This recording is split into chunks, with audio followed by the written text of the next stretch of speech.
Диадез ОКМ. А что это такое? Ну, это прибор, который же лечит. Ну, меня скоро 2 раза водила уже в больницу. А потом я еще раз задыхался начал.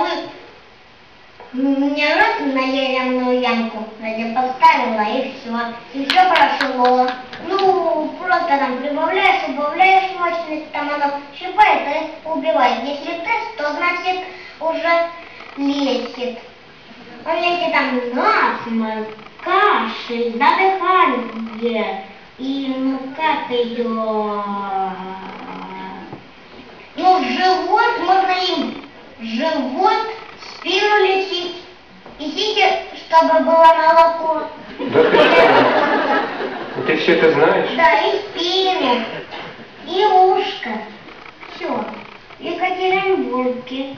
Там такой завод стоит. Он сначала был военным, выпускал там танки, пушки. Теперь для людей выпускает приборы.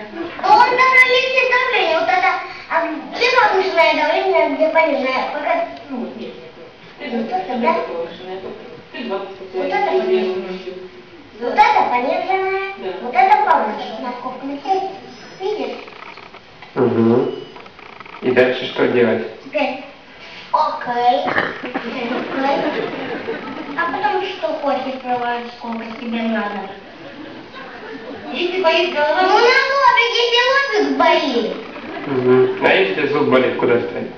Да просто у нас духнутый больной, и все, только на щечке, и все. А бабушка говорит, она цветочки лечит этим прибором. Правда? Да, только они лечат, а делают, чтобы они росли, видишь?